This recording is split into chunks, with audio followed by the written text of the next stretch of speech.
So I guess it has been a while since I played a Hitman game, and that was Hitman 3 a few months ago. And I loved playing that game, and it's similar to my last video on Borderlands, where I started off with 3 and then 2 and then 1, so I sort of did it in reverse order. And it does look like I'm going to be doing the exact same thing with Hitman. And it's also similar in the way that they just add on to the same formula each time, so each game they just update what was in the previous one. So then eventually the latest installment is the most up-to-date version, and arguably the best, at least in terms of the gameplay, because they're always just updating the same formula. But then there is the other aspects of story and the graphics and the maps and everything. So it's going to be interesting to do a video on Hitman 2, and that's what this video is of course all about. So there's some small changes everywhere in the game basically, and then there's certain areas that may take it down a bit or take it up, I don't know. What I'm saying is that with the Hitman videos, I can just say now that all of them are worth playing because they're so similar. So you could watch any video on the Hitman games and then get a good understanding. But for anyone that does want to know more about Hitman 2 and if it is different in any way, then here's the video for that. But I'm just saying that we're not going to go into an insane amount of detail because they're all so similar, and I'd just be repeating myself each video. So let's start off with the main gameplay, which I think is the biggest aspect of all the games. Of course there's a running story through them all, which I'll get into, but the gameplay is where Hitman does truly shine. You're of course playing as Agent 47 as usual, and you're going out on a series of missions, and you're given a target or multiple targets, and you're tasked to take them out in any way you want and any means necessary. The game does push you to go for clues and do it stealthily, but of course it all is up to you. You can go loud if you want, but you really are getting a true experience when you do the stealth. And just like Hitman 3, there's so many different ways. So if you do listen out for the clues, there's different mission stories that you can follow. So there's different NPCs that you have to interact with to then find another clue and then go to somewhere else to get another clue. And there is actually several planned out ways to do it, or you could go straight for the target and then you could take them out stealthily or loud. Stealthily, there's so many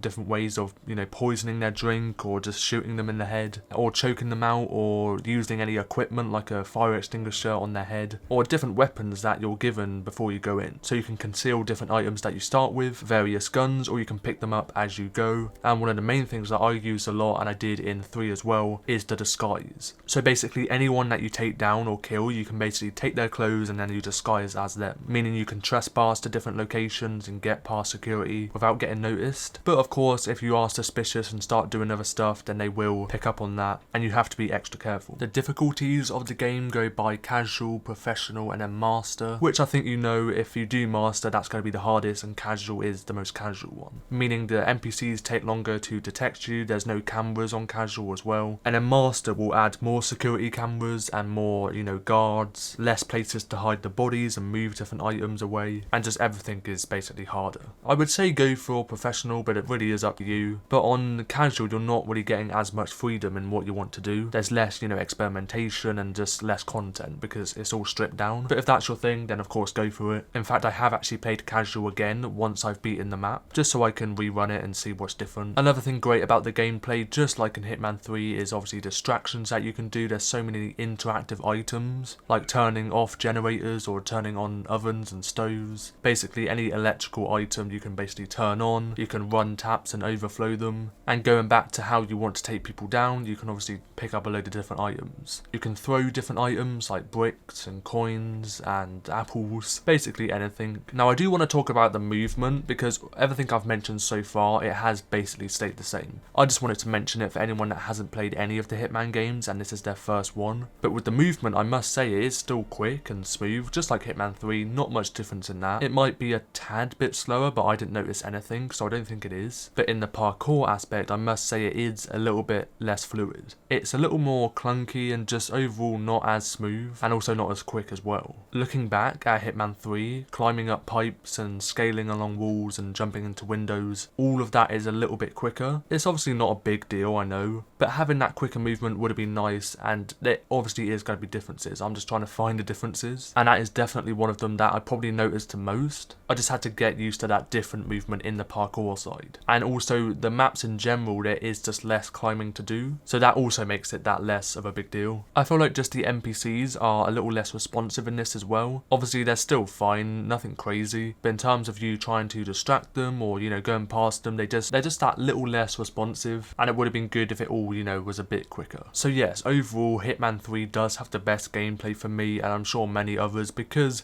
they just update it every time. I know I keep saying that, but it is true. And there's also more, you know, equipment to use and different gadgets, like the camera was probably the biggest addition to the game, and even that was something small, so. But it was cool to have. I mean, it was just, you scanned different areas and that would unlock an entrance, and it was quite good. And that was actually implemented a lot into that game. Because it was so present, a lot of people didn't actually like it. I mean, it was a common thing to use, but it also was quite small. It wasn't a massive addition, so I was completely fine with it, and just having that extra little bit of content was quite cool to do. But I think the main thing that differentiates the games in the gameplay is the maps, and that is the main thing. Now, before I get on to the actual maps themselves and how they play out, I just want to mention the graphics of the game. So the game, of course, looks great. I mean, it always is. I feel like these modern day Hitman games are so ahead of their time in terms of graphics. Like Hitman 2016 looks great. Of course, I haven't played it and I will get onto that, but from what I've seen, it looks amazing. And you know, Hitman 2 and 3 are just slightly better. Now, 2 and 3 are very similar. I tried to look at differences and they really are the same. The lighting is pretty much the same and the shadows. With the third game being 3 years later, the reflections are a bit more realistic and also the people's faces in game. Now, the Hitman 2 maps are still great, I must say, but I do prefer Hitman 3 just because of their variety. Maps like Dartmoor I loved. That was my favourite map in Hitman 3. It's basically like this small haunted style mansion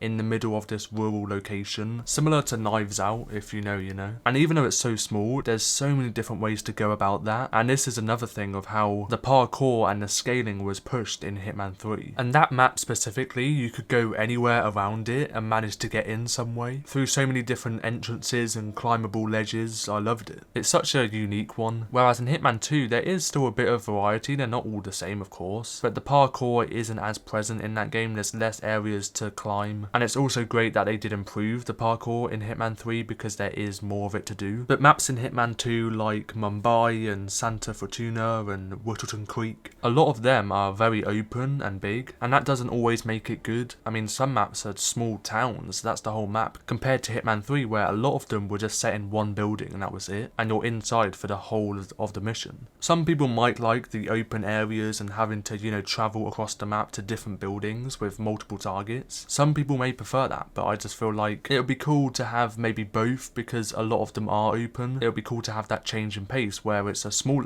location. I mean, we only really had a small location in the prologue mission. I feel like they just wanted to add more stuff to the maps and not make them so small each time, which is fine, allowing for massive crowds to blend into and stuff. But again, it all is just down to personal preference. Now, I do want to talk about the story of Hitman 2 for a bit. I must say, I feel like it does go into a bit more depth than Hitman 3, and overall I would say I do prefer the story. One thing that did let it down, and something that they improved on in Hitman 3, is the 3D moving cutscenes that they added on, like every other game has, which sort of made that story and narrative, which wasn't bad anyway, just that bit better because it was just a bit more immersive because there was those cutscenes. We just got to learn more and connect more to the characters. It is a better story, don't get me wrong, but the cutscenes just let it down because they're just still images. They move slightly, but they're basically just pictures on a screen, but it's just less immersive because they're only pictures. It would be so good if they were proper cutscenes. And even though the cutscenes in every Hitman game just explain the mission, and then after that you actually go into it and play it out, and then it goes on to the next mission and explains that one. So some people might not see it as a big deal, but because I'm talking about the story, the cutscenes do let it down because they're only still images. Like with how good this story is, imagine having those 3D cutscenes. But as I mentioned at the start, the gameplay of Hitman is what makes it, and it is similar to Hitman 3, which is why this video didn't go into an insane amount of detail, I know. I definitely recommend this game just like I did with Hitman 3, and I'll most likely be recommending Hitman 2016. So if you did enjoy this video, then let me know by tapping that like button below. And if you enjoy single player and also multiplayer games as well, then that's what this channel is all about. I have various playlists on a selection of games, so you can subscribe to the channel if you want to, and if you want to support the channel any further, you can become a member at either level 1 or 2 to gain access to various perks. Then tap the join button below. Thank you all for the support and watching until the very end. That was Hitman 2 in 2024, and bye bye.